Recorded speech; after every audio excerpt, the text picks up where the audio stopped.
ઓમ નમઃ સદેભ્યઃ. ઓમ નમઃ સદેભ્યઃ. ઓમ નમઃ સદેભ્યઃ.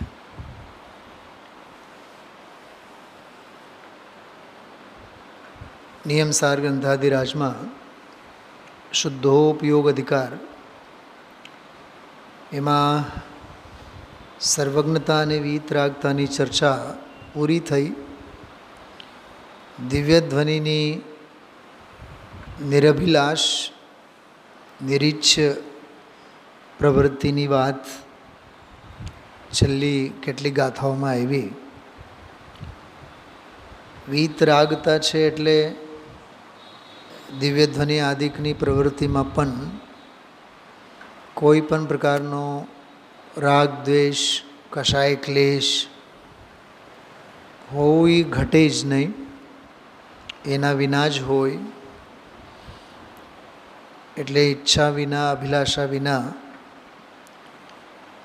દિવ્ય ધ્વનિનું ખરું સમોશરણ આદિકની સંરચના અને ધર્મ વિહાર તીર્થ વિહાર એ બધો સહજ જ સાતિશય પુણ્યના યોગે બને છે.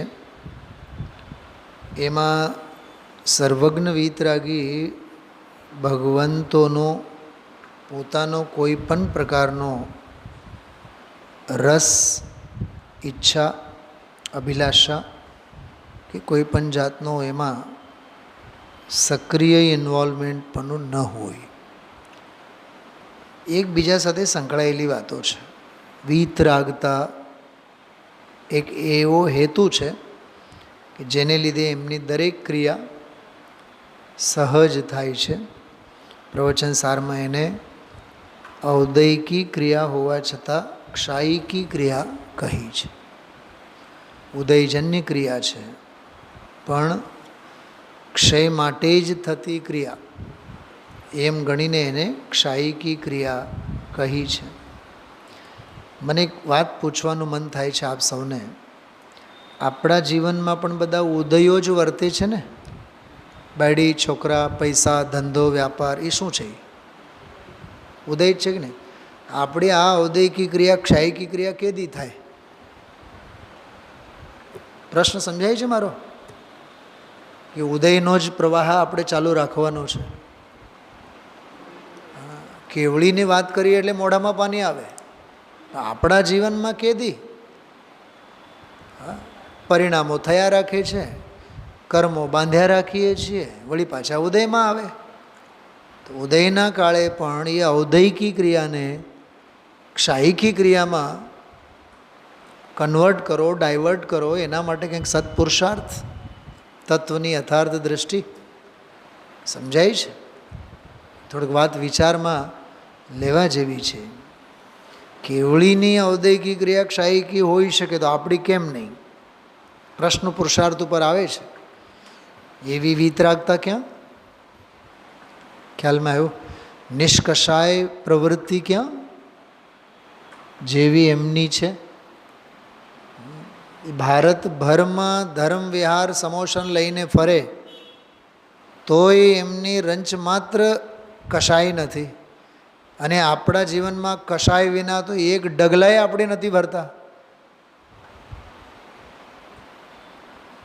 ધનજીભાઈ સમજાય છે? આ વાત ખ્યાલમાં લેવા જેવી છે. આપણે મંદિરે આવીએ તોય કશાય અને ઘરે જઈએ તો કશાય છે જ. ભગવાનના દર્શને કરીએ તોય વગર રાગ ભાવ અને વગર કશાય આપણી ક્રિયા નથી થતી. આ થોડુંક છાતી ઉપર હાથ મૂકીને આખી રાત નિંદર ન આવે એવો વિચાર કરવો જોઈએ. કેવળીની વાત કરતાં તો બહુ સારું લાગે, મીઠું મધુરું લાગે. આવું જીવન આપણે બનવું જોઈએ ને. હા, બાહ્ય ક્રિયામાં રાચતા એવું તો આપણું જીવન છે. તો એ ઔદયિકી ક્રિયા ક્ષાયિકી થાય તો થાય કેવી રીતે? તો એવો પ્રબળ પુરુષાર્થ, એવી પવિત્રતા, એવી વીતરાગતા હોવી જોઈએ ને. થોડોક ગઈકાલનો એક વિષય બહુ સરસ આવેલો, 5-1 મિનિટ એના ઉપર વાત કરશું. 299 નંબરનો કળશ છે. ગઈકાલે 179 નંબરની ગાથા ઉપરનો કળશ છે. જો 3 ગાથાઓ 179, 80 અને 81, આ ત્રણેય ગાથાઓમાં નિર્વાણની વ્યાખ્યા છે. સવારે બધી રામાયણ ઘણી થઈ છે એટલે બહુ વિસ્તાર નથી કરતા આપણે. 2 ગાથાઓ પૂરી થઈ છે. ગઈકાલે 1 થઈ, આજે 1 થઈ, આવતીકાલે 1 બાકી છે ગુરુદેવશ્રીના વ્યાખ્યાનોના ક્રમમાં. એમાં આજે 179 નંબરની જે ગાથા હતી, જેમાં 8 ગુણો અને 8 વિશેષતાઓની વાત આવેલી, જેમાં ભવના દુઃખ નથી અને સુખ નથી. સવારે એની બધી આપણે વિશેષ ચર્ચા લીધી જ હતી. જેમાં દુઃખ નથી, સુખ નથી, પીડા, બાધા, મરણ નથી, જન્મ નથી, ત્યાં જ નિર્વાણ છે. આમાં 7 વિશેષણો હતા અને એમની ચર્ચા આપણે બધી પૂરી કરી છે. જોકે 6 અને પછી છેલ્લો નિર્વાણવાળો બોલ એ 7મો. હવે એના ઉપર એટલે એ ગાથા ઉપર સરસ મજાના કળશો આવેલા. એ કળશોના ક્રમમાં આ એક કળશ બહુ ધ્યાને લેવા જેવો કળશ છે અને મોઢે કરવા જેવો કળશ છે. મને બહુ સ્પર્શો એટલે એ 299 નંબરનો કળશ, નાનકડો કળશ છે. થોડીક આમાંની વિષય વસ્તુ સમયસારજીના મોક્ષ અધિકારમાં આવતો વિષય એની સાથે જોડાયેલો છે. મૂળ કળશ જુઓ. આત્મારાધનયા હીન સાપરાધ ઇતિ સ્મૃત અહમ આત્માનમાનંદ મંદિરમ નવમી નિત્યશ. બહુ સરસ અને બહુ રસાળ કળશ છે, ભાવવાહી કળશ છે. પહેલી વાત, આત્માની આરાધના રહિત જીવને સાપરાધ અર્થાત અપરાધી ગણવામાં આવ્યો છે. ગણવામાં શું આવ્યો છે? છે જ. ગણવામાંની વાત ક્યાં, એ તો છે જ, અપરાધી જ છે. જો વાત સમજો, સંસિદ્ધિ, સિદ્ધિ, રાધ અને આરાધિત એવા શબ્દો સાથે એક ગાથા સમયસારજીમાં આવે છે. હું એ ગાથાની પણ વાત ચોક્કસ કરવા માગીશ. એ ગાથાની શરૂઆત ત્યાંથી થાય. 2 ગાથાઓ ભેગી છે, 304 અને 5. મોક્ષ અધિકારની ગાથાઓ છે.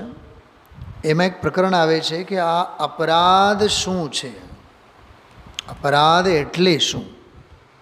તો એમાં અપરાધ અને નિરપરાધ બેઉની વ્યાખ્યા એમાં આવે છે. તો અપરાધની વ્યાખ્યામાં એવું લખ્યું છે, સંસિદ્ધિ, રાધ, સિદ્ધ, સાધિત અને આરાધિત. જો આમાં ધ્યાન જવું જોઈએ. સિદ્ધ શબ્દ પણ આ સિદ્ધિ, સંસિદ્ધિ, રાધ, સાધિત, આરાધિત એના અર્થમાં જ છે. સિદ્ધ શબ્દ પણ ખ્યાલમાં આવે છે? ધ્યાનથી સાંભળજો.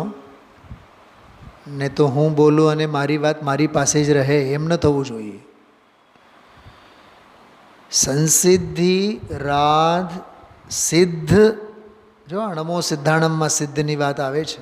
સિદ્ધ, સાધિત અને આરાધિત એ શબ્દો એકાર્થ છે, એક જ અર્થમાં છે. હવે બહુ ધ્યાનથી સાંભળો.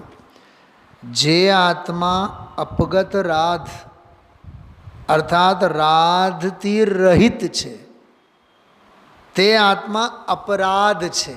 શું કીધું? હવે આ શબ્દ તો આપણે હજારો વાર સાંભળીએ, અપરાધી અને અપરાધ.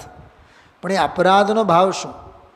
સિદ્ધિ કહો, સંસિદ્ધિ કહો, સાધિત કહો, આરાધિત કહો કે સિદ્ધ કહો, આ બધા એકાર્થવાચી છે.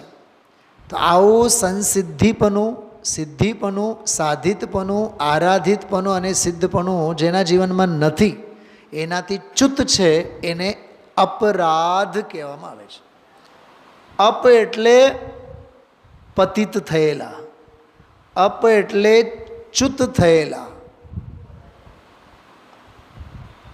હવે રાધથી જે ચ્યુત થયેલા છે, ફંગોળાયેલા છે, દૂર થયેલા છે, એના વિનાના છે, એને અપરાધ કહેવામાં આવે.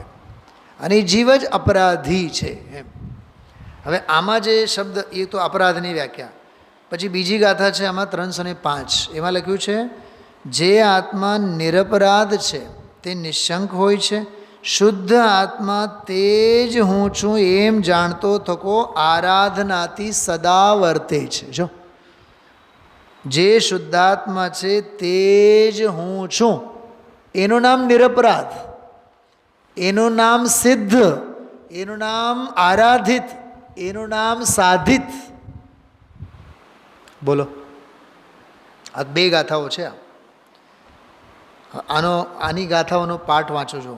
સંસિદ્ધિ સિદ્ધિ રાધ આરાધિત સાધિત એક છે, એ રાધથી જે રહિત છે. જો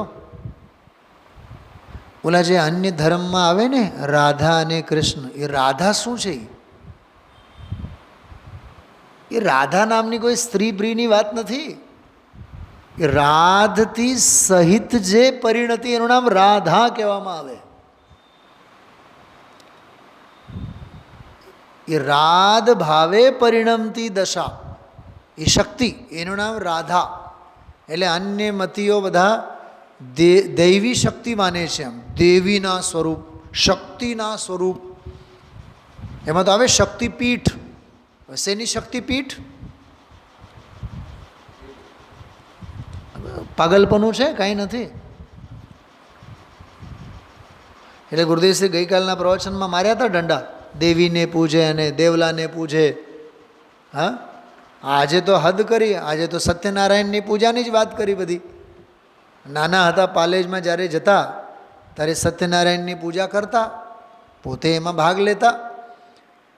અને એમાં પછી જે ઓલો ગોર હોય, બ્રાહ્મણ હોય, એ દેહ મારતા. એક બાઈ હતી, પ્રસાદ ન લીધું, પ્રસાદ લીધા વિના ઊભા થઈને વયા ગયા, એનો ઘરનો સત્યાનાશ થયો. તો ગુરુદેવશ્રી કીધું આ છે, સત્યનારાયણ તો આ છે, સત્ય તો આ છે, નારાયણ તો તું પોતે છે. ખબર નહીં આટલું બધું સાંભળ્યા બાદ પણ જીવોની દૃષ્ટિ છૂટતી નથી. ચમત્કારને નમસ્કાર કરવાની પદ્ધતિ છે ને, ખ્યાલમાં આવ્યું? તો એ રાધા શબ્દના અર્થમાં તો રાધથી રહિત, તે અપગત રાગ, અપરાધી કહેવાય એને. ખ્યાલમાં આવ્યું? જો ગાથા સંસિદ્ધિ સિદ્ધિ રાધ આરાધિત સાધિત એક છે. બધા એકાર્થવા છે. એ રાધથી જે રહિત છે તે આત્મા અપરાધ છે. અપરાધના સંદર્ભમાં આ 5 વિશેષ શબ્દો. વળી આત્મા જે નિરપરાધી તે નિશંકિત હોય છે, વર્તે સદા. જો શબ્દ આરાધનાથી. જો આપણે કેટલા યુઝ ટુ થઈ ગયા છીએ આરાધના શબ્દ. પણ આરાધના શબ્દને સમજવા માટે આ 2 ગાથા સમજવી પડશે. રાધ સમજાય તો આરાધ સમજાય, આરાધ સમજાય તો આરાધના સમજાય, આરાધના સમજાય તો સાધના સમજાય. બધું આંધળે આંધળું દળવાનું કામ ચાલે છે. તો એ અભિમાન એટલો કે અમને બધું આવડે છે. તમે લોકો હતા ઓલા મહિલા મંડળના કાર્યક્રમમાં હતા? મેં એક પ્રશ્ન પૂછ્યો તો, એમાં પૂછો તો 25 પ્રશ્નો, ઘણી બધી તાત્વિક બધી સૂક્ષ્મ ચર્ચાઓ મેં વચ્ચે વચ્ચે લીધી હતી 10-12 વખત. એમાં મેં એક પ્રશ્ન પૂછ્યો કે 18મી ગાથામાં તો જ્ઞાન દર્શન ચારિત્રનો ક્રમ આપ્યું છે. રાજાને જાણે, રાજાને શ્રદ્ધે અને રાજાનું અનુસરણ કરે. ક્રમમાં એમાં જ્ઞાન દર્શન ચારિત્ર છે. 16મી ગાથામાં તો દર્શન જ્ઞાન ચારિત્ર છે. કોઈ દી વિચાર આવે છે 16મી ગાથામાં આમ કેમ અને 18મી ગાથામાં આમ કેમ? સભા નિસ્તબ્ધ. કોઈ દી વિચાર જ નથી. મેં જાણી જોઈને જવાબ જ નથી દીધો. પૂછું મેં જવાબ, એક બેને કંઈક અડધો પડધો જવાબ આપ્યો. કર વિચાર તો પામ. આ સમયસાર સાંભળવાનો વિષય નથી, માત્ર શ્રવણનો, માત્ર પ્રવચનનો વિષય નથી. આ તો જીવનના શ્વાસ પ્રશ્વાસ છે. આ હું જીવન એટલે માનવ જીવનની વાત નથી કરતો, આધ્યાત્મિક જીવનના અંતરંગના શ્વાસ પ્રશ્વાસમાં આ બધું આમ પેસી જવો જોઈએ. ઉલાળા મારીએ છીએ ક્ષયક્ષમ જ્ઞાનના સંદર્ભમાં, બહારમાં મને ગાથા મોડે છે ને મને બધું ટીકા મોડે છે. મોઢે નહીં કરો, આત્મામાં બેસાડો. આ મોઢે કરવાનો થોડોક વિષય છે. આ કંઠસ્થ કરવાનો વિષય નથી, આ તો આત્મસ્થ કરવાનો વિષય છે. આ કંઠસ્થનો વિષય નથી, આ તો આત્મસ્થ કરવાનો વિષય છે. હૃદયમાં બેસાડો, એને ચિત્તમાં બેસાડો, ભાવભાસનમાં બેસાડો. વળી આત્મા જે નિરપરાધી તે નિશંકિત હોય છે, વર્તે સદા આરાધનાથી જાણતો હું આત્મને. આ 305 નંબરની ગાથા. તો 304માં અપરાધની વ્યાખ્યા, 305માં નિરપરાધની વ્યાખ્યા. તો આ પ્રકરણ સાથે આ કળશ જોડાયેલો છે. મારે એમ કહેવું છે, આત્મારાધનયા હીન, જે આત્માની આરાધના રહિત હોય છે તે જીવ સાપરાધી છે. એટલે અપરાધી છે, અપરાધ સહિત છે. રાધથી ચ્યુત થયેલો એવો દોષ અપરાધ, એ અપરાધથી સહિત એવો સાપરાધ. શું કીધું? કોરોનાનો ચેપ લાગેલાને પણ શું કહેવાય છે? કોરોના. કોરોનાને ચેપમાં આવેલાને પણ કોરોના છે, અડોમાં એને એ વિચાર. અપરાધી ન કીધું, સાપરાધી ન કીધું, સાપરાધ. એક બીજા કળશમાં તે યતોદ્યાપી પાપા એવો એક શબ્દ છે સમયસાર કળશોમાં. તે હજી એ પાપ જ છે, પાપી નથી કીધું. મહાવ્રતાદિકોનું પાલન કરે, ગુપ્તી સમિતિઓનું પાલન કરે, તે યતોદ્યાપી પાપા, અદ્યાપી તે પાપાહા, મતલબ તે હજી પાપ જ છે, પાપી ન કીધું, સાક્ષાત પાપ છે. માન્યતા જ ઊંધી છે ને. વ્રત સંયમ કરવાથી ધર્મ થાય. મોટામાં મોટો મિથ્યાત્વનો ગોળો તો પડેલો જ છે. ક્યાંય પણ ક્રિયામાં, ક્યાંય પણ શુભ ભાવમાં, ક્યાંય પણ બહારના શલ્યમાં અહમપણું આવે, ધર્મપણું આવે, મમપણું આવે. ધર્મ માર્ગથી, આત્મધર્મથી ચ્યુત થયેલા છે. કેમ કે અટકવાના રસ્તા ઘણા છે, પામવાનો રસ્તો તો એક જ છે. આની 5-7 મિનિટ જ ગુરુદેવશ્રી ચર્ચા કરી છે, પણ બહુ જોરદાર છે. આત્માની આરાધના રહિત જીવને સાપરાધ ગણવામાં આવ્યો છે. મીનાબેન, હવે સમજાણું? આ એક લીટી સમજાવવા માટે મેં 2 ગાથા લીધી સમયસારની. ઘણા લેવાનો એવું આ તો પંડિતાઈની વાતો છે. આ પંડિતાઈની વાતો નથી, મૂર્ખ. સમયસાર વાંચ તો આ નિયમસાર સમજાય. એટલે હું જે માથું ફોડીને જે કહું છું ને, માટે કહું છું. પોતે વાંચતા નથી અને વાંચનારને હકથી વાંચવા દેતા નથી. પાત્રતા જ નથી ને, સાંભળવાની જ પાત્રતા નથી. સમજવાની પાત્રતા તો બહુ દૂર છે. એને તો કોર્સ પૂરો કરવાનો હોય, ગ્રંથ પૂરો કરવાનો હોય. એ અમારી ડિક્શનરીમાં કોર્સ પૂરો કરવાનો આવતો જ નથી.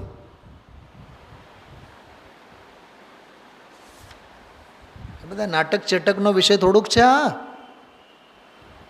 45 વર્ષ ગુરુદેવશ્રી વિતાવ્યા છે આખા સમયસારમાં. એ સભામાં 45 વર્ષ, બાકી તો પોતાની સાધનામાં તો અસંખ્યાત વાર. ઓલા સ્થૂળ 45 વર્ષને શું ગણો છો તમે? દિવસમાં 24 કલાક હોય, 10, 12, 15, 20 કલાક તો સમયસારને ધૂનતા ગુરુદેવશ્રી. એમને એમ થોડુંક એને યાદ આવે.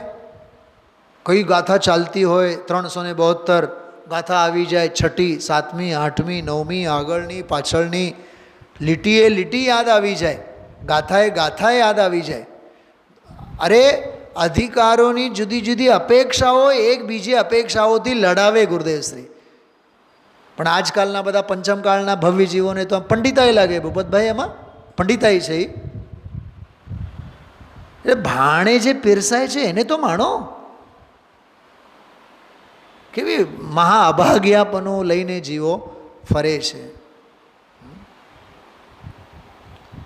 તો પહેલી લીટીની વાત થઈ. હવે પોતાની વાત કરીએ. હું આનંદ મંદિર આત્માને નિત્ય નમું છું. ભાષા તો જુઓ. ઓલો અપરાધી કહેવાય છે જે આત્માની આરાધનાથી રહિત છે, માટે કહે છે હું તો આનંદ મંદિર આત્માને નિત્ય નમું છું. બહુ મર્મ છે આમાં. ગુરુદેશે આમાં એવું બોલ્યા છે, એટલી જ હું વાત કરું. 319 નંબરના એમાં જુઓ.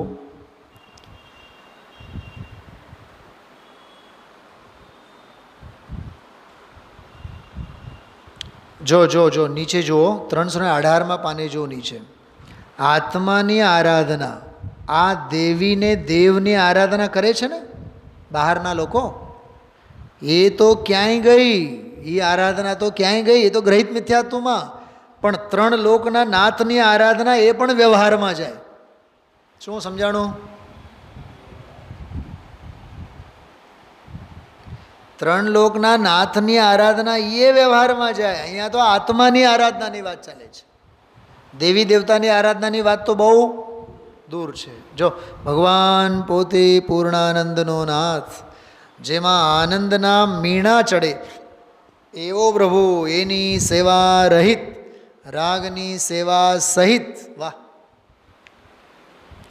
એ અપરાધી છે, ગુનેગાર છે, એને 4 ગતિના દંડ મળશે. એવું લાગે જાણે કે સર્વજ્ઞના હાઈકોર્ટના જજ સાહેબ ફેંસલો સંભળાવે છે. સંભળાવે કે નહીં સંભળાવે, પણ ફેંસલો તો આ જ છે. 4 ગતિના દંડ મળશે. એટલે જો પછીના ફકરામાં કહે છે હું તો અતિન્દ્રિય અનાકોળ આનંદ મંદિર, આનંદ મંદિર આત્મા જેમાં પ્રવેશ કરતા એ ભગવાન આનંદ મંદિરમાં જતા, વાહ, આનંદનો દેવ પ્રાપ્ત થાય. ભાષા છો. જેમાં આનંદનો દેવ આત્મા, આ દેવાનંદ છે. એ ભૂપતભાઈ શું કીધું મેં હમણાં? નહીં સાંભળ્યા? બેન પછી વાત કરશે તમને. હું જે હમણાં જે બોલ્યો ને એ શબ્દમાં બહુ મરમ હતો, ફરીથી નથી બોલું. હા, જેમાં આનંદનો દેવ આત્મા એની પ્રાપ્તિ થાય. લ્યો, આ મંદિરમાં જાય છે ને, હવે આ એટલે આખું ગામ આ મંદિરમાં જાય છે ને, ષટ આવશ્યક દેવ પૂજા, ગુરુ પાસના. હું તો આનંદ મંદિરમાં જાઉં. તમારે જ્યાં જવું હોય જાઓ. આખા ગામને જ્યાં જવું હોય ત્યાં જાય, પણ હું તો મારા આનંદરૂપી મંદિરમાં જાઉં છું. અહીંયા કળશમાં બોલે છે અહમ આત્માનમ આનંદ મંદિરમ નવમી નિત્યશ. હું તો રોજ ઉઠીને આનંદ મંદિરે જાઉં. સમજાણું? ચરણામૃતનો નિયમ હમારે, નિત્ય ઉઠી મંદિર જાશું. અહીંયા કહે છે હું મારા મંદિર, આ અંદરના મંદિરમાં જાઉં છું. બોલો, બુંદેલખંડી ભાષામાં મંદિરને મંદર બોલવાની એક સ્ટાઇલ છે, લહેજો છે. મંદર તો હો આય, અંદર હો કે આય કે નહીં. મંદર અને અંદર, મંદર તો જઈ આવ્યા, પણ અંદર કે બંદર જ રહી ગયા. અંદર નહીં જનારો, માત્ર મંદર જનારો એ બંદર. શું સમજાય છે? ઉપયોગની ચંચળતાવાળો છે. અરે મંદર તો જાઓ, પણ અંદરે જાઓ. જો આમાં કેટલી સરસ વાત. એ ભગવાન આનંદ મંદિરમાં જતા આનંદનો દેવ પ્રાપ્ત થાય. પછીના ફકરામાં જો, કોઈ પણ સમય મારા પૂર્ણાનંદના આદર વિનાનો છે નહીં. સમ્યક દૃષ્ટિને કોઈ પણ ક્ષણ પૂર્ણાનંદનો નાથ આત્મ મંદિરનો આદર વિના જતો નથી. અને જો આત્માનો આદર ભૂલીને પરનો આદર થઈ ગયો તો મિથ્યા દ્રષ્ટિ થઈ જાય. તો તમે તો આટલા ગીત ગાઓ છો આત્માના મંદિરના, તો વળી પાછા સ્વાધ્યાય મંદિર, જીન મંદિર. ગુરુદેવ કહે છે ભાઈ એ તો થવા કાળે થાય, એને કારણે થાય. એટલે જ ગુરુદેવ શ્રી કોઈ દી મંદિર બનાવો એવું એ કોઈને કીધું નથી, કોઈ દી કીધું નથી. શું કામ અનુમોદનાનો દોષ માથે લે? કરવું હોય એને કરે.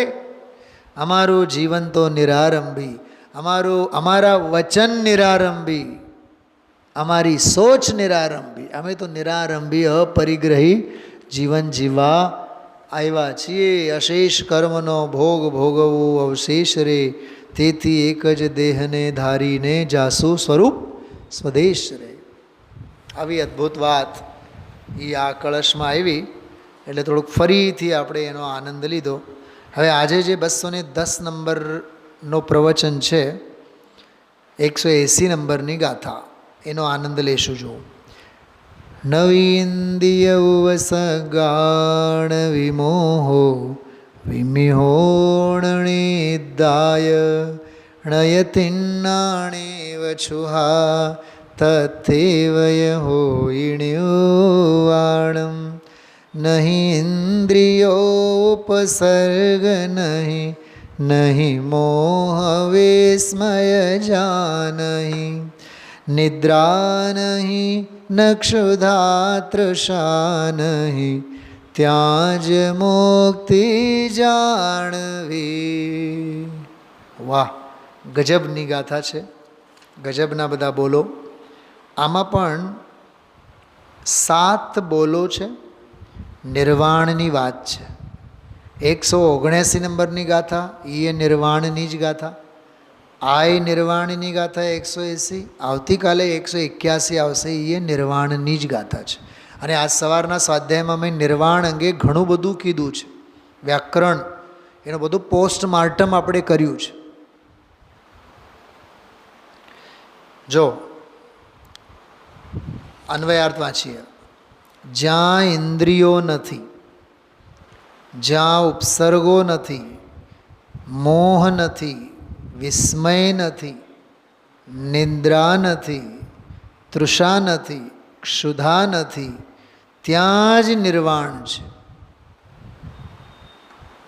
બોલે પાઠશાળાના બાળકો એક શુદ્ધાતમ હૈ મેરા નામ માત્ર જાનના મેરા કામ એવું એક પ્રાર્થના ભજન બોલતા હોય છે.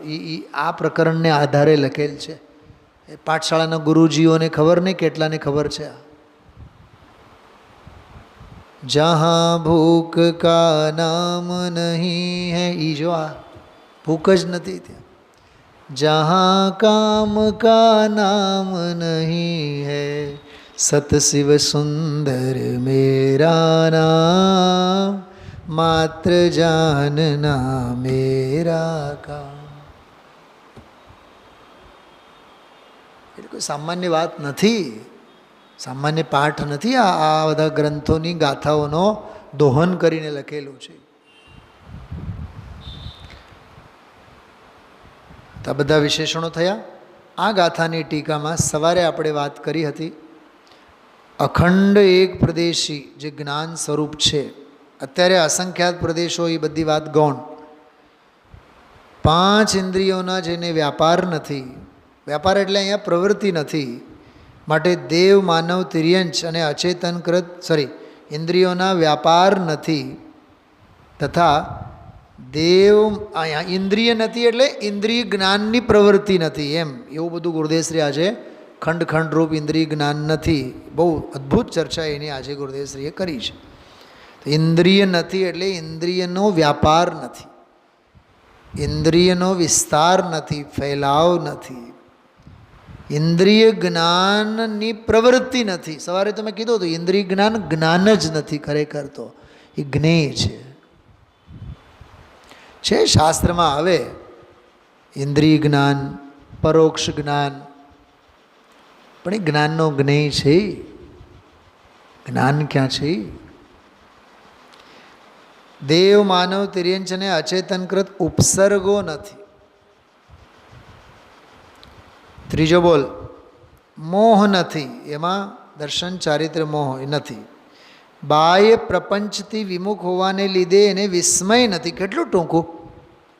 બાહ્ય પ્રપંચમાં ઝંઝટમાં ક્યાંય પડતા જ નથી વકીલ સાહેબ, એટલે એને કોઈ વિસ્મય નથી. જો એક બહુ વ્યતિરેક દૃષ્ટાંત આપું. કોઈ 100 વર્ષના કોઈ વૃદ્ધ હોય, 100ને માથે હોય, 90ના આળેગાળે હોય, ટાંટિયા એના ઘસાઈ ગયા હોય, નખાયેલા હોય, ખાટલા ઉપર 4x4ના ખાટલા ઉપર પડ્યા પાથર્યા હોય, દિવસો ગણતા હોય.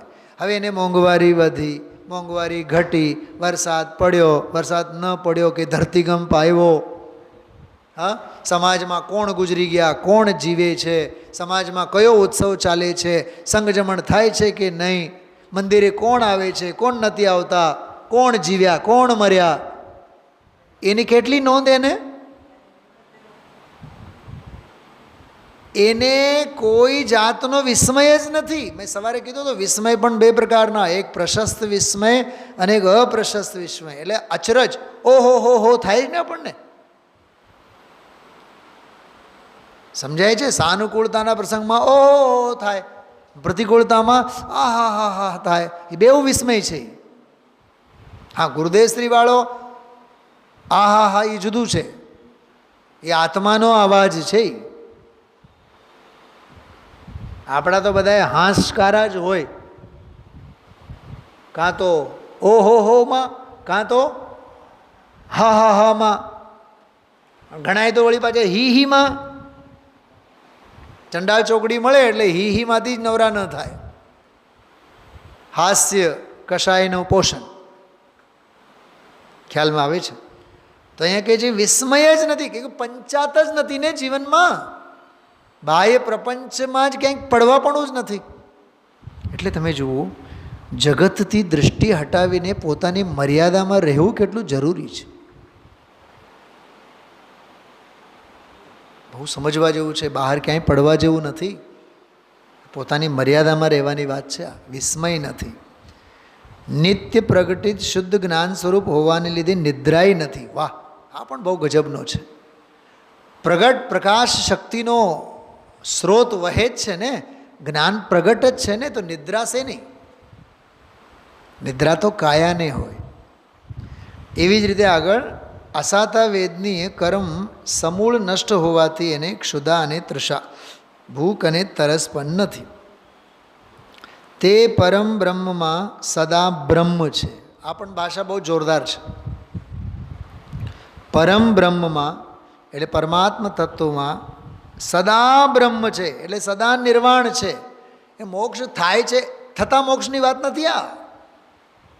સદા નિર્વાણ જ છે, એ મુક્ત સ્વભાવ જ છે, નિર્વાણ સ્વરૂપે જ વિરાજે છે. એની દૃષ્ટિ કરનારી પર્યાય મોક્ષની પર્યાય નામ પામે છે. પટરાની કોણ કહેવાય? ચક્રવર્તીને વરે. એમ મુક્તિ કોને કહેવાય? મુક્ત સ્વરૂપને વરે. શું કહેવું શું ન કહેવું એમ થાય. તો એક તો ઇન્દ્રિયવાળો વિષય બહુ સરસ છે આમાં. જો પાના નંબર 322 ઉપર બીજા ફકરામાં, ખંડ ખંડ ઇન્દ્રિય ભાવ એ છે નહીં સિદ્ધને. સિદ્ધને તો નથી, પણ આત્માના સ્વભાવમાં પણ નથી. વળી પાછો 31મી ગાથા, નાણ સહાવાદિયમ મુણદિ આધમ. અચ્છા, આમાં ગુરુદેવશ્રી દરેક વિશેષણને સિદ્ધને નથી, શુદ્ધ આત્માને નથી અને સાધકને પણ નથી, ત્રણેયને નથી નથી નથી સિદ્ધ કર્યા છે. દરેકમાં સિદ્ધ કર્યા છે. પછી અલિંગરણના બોલ લીધા હતા આજે. અલિંગરણના 12મો બોલ એ લીધો તો. ઇન્દ્રિયથી જણાય એવો નથી, ઇન્દ્રિયોને જાણે એવો નથી, ઇન્દ્રિયથી જાણે એવો નથી, ઇન્દ્રિયથી જણાય એવો નથી. બહુ જોરદાર વિષય હતો. પછી એમાં અકારક અને અવેદક એ વાત એમાં આવી છે બહુ સરસ. પાના નંબર 323 ઉપર છો. આત્મામાં એનો સ્વભાવ ઇન્દ્રિયના વિષયને જાણવું કે ઇન્દ્રિયથી જાણવું કે ઇન્દ્રિયના વિષયને ભોગવવું એના સ્વરૂપમાં જ નથી. તો આત્માના સ્વરૂપમાં નથી, સિદ્ધના સ્વરૂપમાં નથી, સાધકના સ્વરૂપમાં નથી.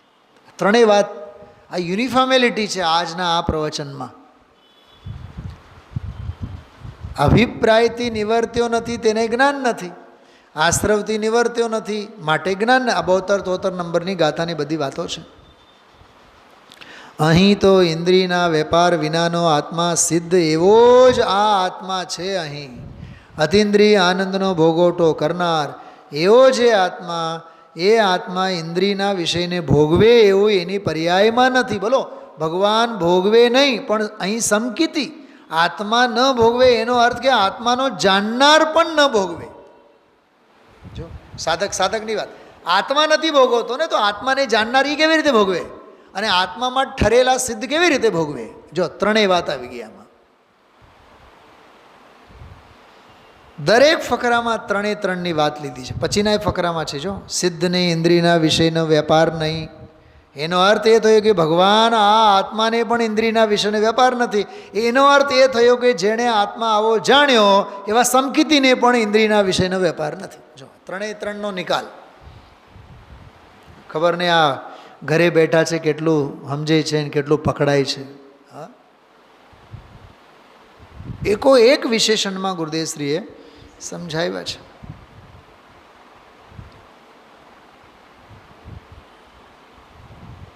નીચે જો નીચેના ફકરામાં ધ્યાન જાય તો સ્વભાવ ત્રિકાળી ભગવાન આત્માનો સ્વભાવ અખંડ એક જ્ઞાન સ્વભાવવાળો છે, ખંડ જ્ઞાનવાળો છે નહીં. ખંડ જ્ઞાન વડે ઇન્દ્રિયનો વેપાર દ્રવ્યને નથી. સાંભળો, દ્રવ્યને એટલે આત્માને નથી, તો સિદ્ધને નથી, તો સાધકને પણ નથી. વાહ, ગજબની વાત. એટલે સાધકને પણ ઇન્દ્રિય જ્ઞાનથી આઘા બતાવ્યા. અરે એ અતિન્દ્રિય જ્ઞાનમાં જ પડે છે ને, આત્મામાં જ છે કે નહીં? માથું હલી જાય એવું છે આ બધું. અરે ભાઈ, તને ખબર નથી, રાગનો અને હરકનો જેમ આત્માની પર્યાયમાં અસ્તિત્વ જ સ્વીકારતો નથી. ચક્રવર્તીનો દાખલો આપ્યો જો, ક્ષાયિક સમકીતી 6 ખંડના રાજ કરે, સિદ્ધ રાજ કરે તો સમકીતી રાજ કરે. વાહ, હવે રાજા કરે તો રાજકુમાર તો કરે જ ને. રાજા એટલે સિદ્ધ ભગવાન, સમકીતી એટલે એનો સંતાન લઘુનંદન. સિદ્ધ રાજ કરે તો સમકીતી પણ રાજ કરે. કેવું મસ્ત બોલ્યા હતા વાક્ય છે. બીજો વિશેષણ જુઓ, ઉપસર્ગ નથી. એ બહુ સમજવા જેવું છે. ઉપસર્ગ ન હોય, એ ઉપસર્ગ લાગે તો દુઃખ થાય, કેમ કે દુઃખ તો વિભાવ છે, એ આત્માનો સ્વભાવ નથી. મેં સવારે આ બધી વાત કરેલી છે આજે સવારે. ત્રીજો વિશેષણ જો નીચે, મોહ નથી. એ સામાન્ય છે. વિસ્મયવાળો પ્રકરણ બહુ સરસ છે. કોઈ અદ્ભુતતા છે જ નહીં, વિસ્મયતા છે જ નહીં, અધિકતા છે જ નહીં. હું તમને શું કહું, તત્વો સાંભળે છે કોઈ અચરજ નહીં, નથી સાંભળતા કોઈ અચરજ નહીં, માર્ગે ચઢેલા છે કોઈ વિસ્મયની વાત નથી, નથી ચડતા કોઈ વિસ્મય નથી. ભવનો કિનારો જેનો નિકટ આવેલો હોય માર્ગે ચડે, ભવનો કિનારો જેનો નિકટ નથી હજી, એ હજી ભવ સુધી ચડવાનો નથી. કાંઈ આશ્ચર્ય નથી નાના જીવા નાના કમમાં. ક્યાંય અધિકતા નહીં, વિસ્મયતા નહીં, આશ્ચર્ય નહીં. જ્ઞાનીને વિસ્મય નથી. આજ સવારે કીધું હતું 1,00,000, 2 લાખ, 5, 25 લાખ કમાવે, હા, છોકરો ભારે છે, કે છે અદ્ભુતાત અદ્ભુતમ તો તારું સ્વરૂપ છે. આ 276-77 નંબરના કળશમાં આવે છે. અદ્ભુતાત અદ્ભુત કળશમાં છે એ શબ્દ. અદ્ભુતાત અદ્ભુત સમયસાર કળશનો શબ્દ છે. નિદ્રામાં પણ એવી જ રીતે વાત ગુરુદેવશ્રીએ સિદ્ધ કરી. ઓલી પાછળ આવેલો વિષય, વીતરાગના માર્ગની શૈલી ગજબ છે, વસ્તુના સ્વભાવની શૈલી છે ને, સ્વભાવવાદીઓનું આ કથન છે. વિભાવવાદીઓ તમારી વાત અમને માન્ય નથી. દરેકમાં એ વાત, ક્ષુધા તૃષામાં પણ, પછી જ્ઞાનમાં એ જ્ઞેય તરીકે જાણવા લાયક છે, એવી બધી વાત એમાં સ્વામીજીએ લીધી છે. ધર્મધારા ચાલુ થઈ, એમાં પછી આ ક્ષુધા અને તૃષાની ધારા ક્યાંથી હોય? એ એક બહુ સરસ વાત આવી. જો પાના નંબર 327માં નીચે સાધક જીવને, અરે સાધક સિદ્ધ અને દ્રવ્ય ત્રણેય થઈ ગયા. દ્રવ્યમાં હોય તો પર્યાયમાં રહે સિદ્ધને, એમ દ્રવ્યમાં હોય તો સમકીતીને પર્યાયમાં રહે. એવો આ અદ્ભુત સ્વરૂપ. પછી આ નિર્વાણ છે. પછી એમાં નિશ્ચય વ્યવહારને ગુરુદેવશ્રીએ લાગુ કરીને સમજાવ્યા. પછી ઓલા અબજોપતિ એમના જે વિસ્મય થાય બહારના, એને પછી બધું બહુ કૂતરા સાથે સરખાવ્યા છે. ઉપર જાય નીચે આવે. હા, બહુ વૈરાગ્ય પ્રેરક પ્રકરણ છે. સવારે આપણે વાંચ્યું જ છે, અત્યારે આપણે લેતા નથી. થોડોક આ પ્રકરણ જુઓ, 329 ઉપરનો નીચે. જેમ પાણીમાં તેલ પડ્યા છતાં તેલ તો ઉપર જ રહે છે, અંદર પ્રવેશ કરે છે, પાણી તો સચ્ચ જ રહે છે. ઉપર તેલના બિંદુ નાખો તો પણ ઉપર રહે, પાણીમાં પ્રવેશ નહીં કરે. એમ અનંત બળનો ધણી ભગવાન પાણીવાળો, તેજવાળો, એમાં સંસારને રાગાદી પ્રવેશ કરતા નથી. આવડો મોટો આત્મા એને બેસતું નથી. બીડી વિના ચાલે નહીં, તમાક વિના ચાલે નહીં. જરી કાંઈક માન અપમાનમાં એક નામે બોલાવે ત્યાં મોળો પડી જાય. હવે જો પોપટભાઈનો દાખલો આપે છે, કાં તને પોપટ કહે તો કેમ ખોટું લાગી જાય? બોલો તમે. હા બોલો સાહેબ. જેમ તમને હું વકીલ સાહેબ બોલું ને, હવે વકીલ એવું જો બોલાઈ જાય તો પહેલાં તો બધા લોકો જ મને મારવા દોડશે. તમે કાંઈ કહો કે નહીં કહો, સાહેબ આવી તોછડાઈ બોલાય. આ ગુરુદેવ દાખલો એમાં આપેલું છે. પોપટ આ છે શું? આને મારી હિણપ શું દેખાણી? અરે ભાઈ, આ તો એક લોક વ્યવહારનો નામ નિક્ષેપ છે. પણ પોપટ ભાઈ સાહેબી ભોગવીને ટેવ પડી ગઈ હોય ને,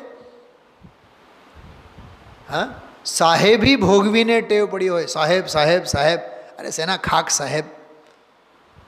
માન કશાયના બધા પૂતળા છે બધા બહારના. થોડુંક વિચારજો, એ વિષય બહુ સરસ છે. હા, પછી મૃત્યુ નથીવાળી વાત પણ બહુ સરસ આવી છે. અચ્છા, જો આ સત્યનારાયણવાળી વાત 331માં, કુંદ કુંદ આચાર્ય અમારા ગુરુ અંતર નિમગ્ન હતા. આહા, મહેરબાની કરીને પ્રસાદીકૃત શુદ્ધાત્માનુપાસન જન્મ એવો શબ્દ છે એમાં 5મી ગાથામાં. નિર્મલ વિજ્ઞાન ઘન અંતર નિમગ્ન પરાપર ગુરુ પ્રસાદીકૃત શબ્દ બ્રહ્માનુપાસન જન્મ એવો શબ્દ છે. પ્રસાદ શબ્દ છે એમાં, પ્રસાદ શબ્દ છે, એના ઉપરથી આ પ્રસાદી સત્યનારાયણની પ્રસાદીની વાત ગુરુદેવશ્રીને યાદ આવી. પણ કહે છે ત્રિકાળી ચિદાનંદ પોતે સત્યનારાયણ, નરનો નારાયણ થાય. સત્યનારાયણની કથા સાંભળ્યા વિના કોરો જાય તો એના વાહન બુડે, એમ કહે છે. આમાં બહુ જોરદાર એનો અર્થઘટન કરેલો છે. તો સિદ્ધ સમાન સદા પદ મેરો, સિદ્ધો સાથે પોતાની સમાનતા સાધતા બહુ અદ્ભુત ચર્ચા આમાં કરી છે. હવે આગળની નવી ગાથા આવશે અને હજી મોક્ષને નિર્વાણને ઘણું મલાવશે. એનો લાભ લેશો આપણે. ઓમ નમઃ સિદ્ધિ.